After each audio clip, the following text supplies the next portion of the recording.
प्रिय छात्र छात्राओं, आज मैं पुनः आपके सामने एक नया वीडियो लेके आया हूँ जो हमारी हिंदी भाषा और इसी हिंदी भाषा में विभिन्न प्रकार के जो व्याकरण में बहुत सारी कठिनाइयों को महसूस करते हैं उसको मैं बड़े सरल तरीके से आपके सामने लेकर के आ रहा हूँ। इसको आप सुनेंगे, समझेंगे और अपने व्यवहारिकता में इसको अपनाएंगे तो एक बहुत अच्छा लाभ हमें इसका मिल पाएगा।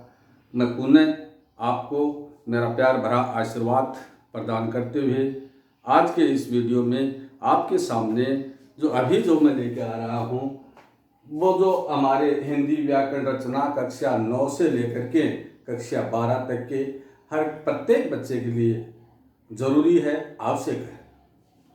विराम चिन्ह। विराम चिन्ह, विराम का शाब्दिक अर्थ है ठहराव, ठहरना। जब कोई व्यक्ति अपने भावों को, अपने विचारों को दूसरे के सामने प्रस्तुत करता है, वो बोल करके या लिख करके, तो वो जो बोलने का और उसका जो लिखने का जो तरीका है उसमें वो अपने भाव प्रकट जो करना चाह रहा है, जो बात अपने मनोदशा को जो दूसरे के सामने प्रकट करना चाह रहा है, जो प्रभाव छोड़ना चाह रहा है, वो केवल विराम चिन्हों के माध्यम से ही अच्छे तरीके से प्रभावी ढंग से दूसरे पे डाल सकता है। और हमारी हिंदी भाषा में भाषा के मुख्य दो रूप हैं, एक तो हमारा मौखिक और दूसरा लिखित। मौखिक और लिखित दोनों में बड़ा तालमेल होना चाहिए। जैसा बोलते हैं वैसा लिखना भी चाहिए, जैसा लिखते हैं वैसा हमें पढ़ना भी चाहिए। तो यहाँ हम बात करेंगे, इस जगह विराम चिन्हों की बात करेंगे। एक व्यक्ति जब अपनी बात को कहने के लिए कुछ अधिक समय के लिए, कुछ कम समय के लिए जो ठहरता है वही विराम कहलाता है। और विराम वही कहलाता है, लेकिन विराम चिन्हों को हम लिखित रूप में, जब हम इसको लिखित रूप में चिन्हों का प्रयोग करते हैं वही विराम चिन्ह कहलाते हैं।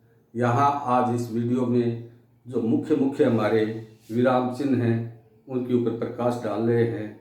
आप इसे समझें और अधिक गहराई से समझने के लिए अपनी पाठ्य पुस्तक का भी आप अध्ययन करें। कम समय में ज़्यादा समझाने का प्रयास।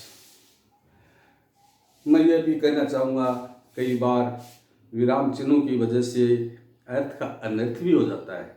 कैसे?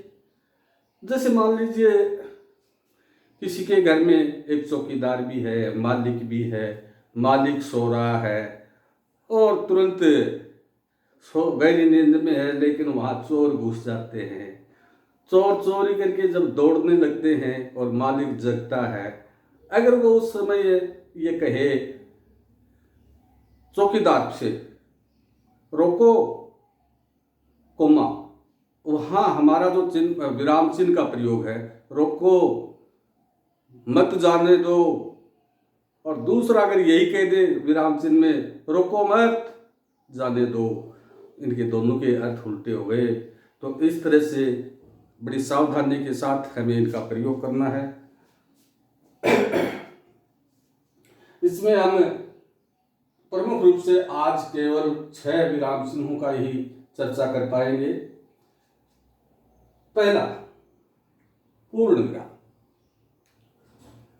जब व्यक्ति का पूरा विचार पूरा हो जाता है या वो वाक्य पूरा हो जाता है, उस समय जिस चिन्ह का प्रयोग किया जाता है वो पूर्ण विराम चिन्ह कहलाता है।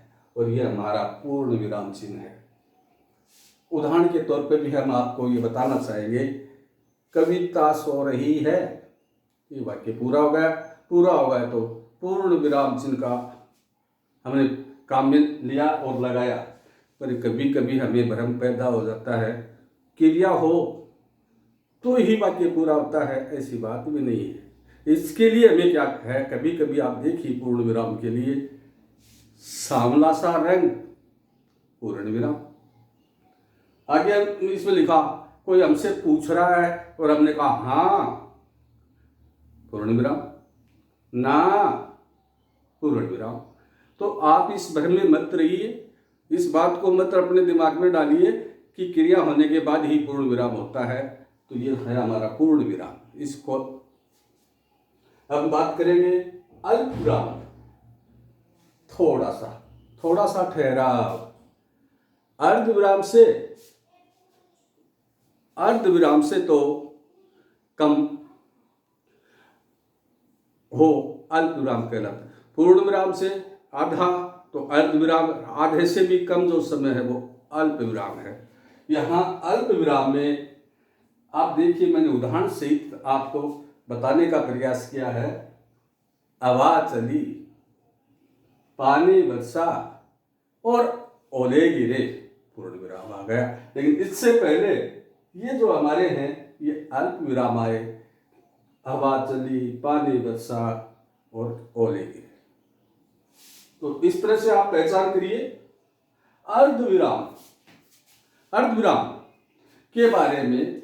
ये आपका जो चिन्ह है, प्रत्येक चिन्ह है, यह आपके सौर्य श्यामपट्ट पे मैंने लिखा है। और इसके उदाहरण हैं, जो पेड़ों को पत्थर मारते हैं अर्ध विराम, वे उन्हें फल देते हैं। अर्थात पूर्ण वाक्य में जो पूरा होता है उससे पूर्ण विराम के चिन्ह का आधा जो समय लगता है वो समय है, और वो जो चिन्ह है वो अर्ध विराम कहलाता है।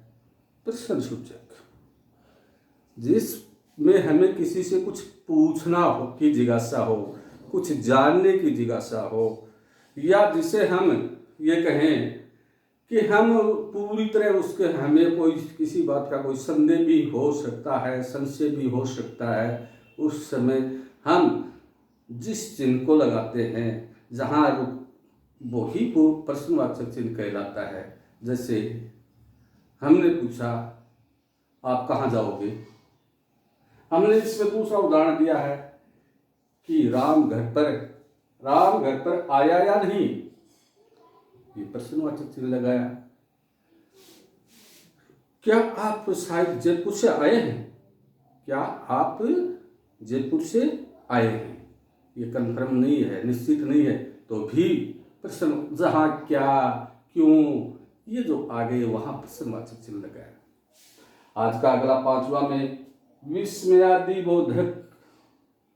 विस्मयादिबोधक चिन्ह कहाँ पे आते हैं, जहाँ थोड़ा आश्चर्य हो, जहाँ पे हर्ष हो, जहाँ पे करुणा हो, इस तरह के भाव जो पैदा हो जाते हैं, उस जगह पे हम इस विस्मयादिबोधक चिन्ह का प्रयोग करते हैं और लगाते हैं।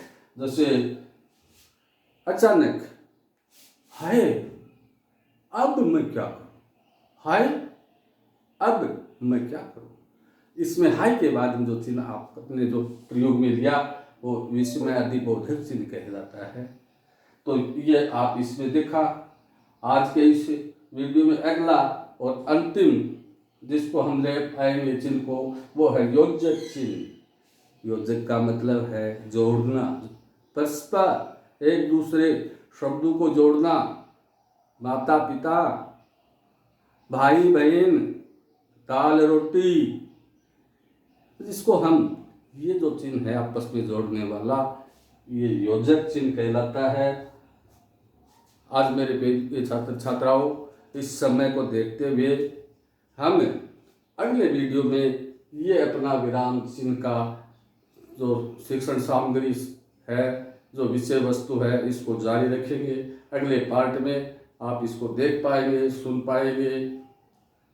खूब पढ़ो, खूब लिखो, पढ़ो और पढ़ाओ, हिंदी भाषा को खूब सीखो और जग में नाम कमाओ, जग में नाम कमाओ। विराम चिन्हों को अपनाओ और सुंदर सुंदर भाव और प्रभाव लेखन और बोलने में जमाओ। जय भारत, जय भारत।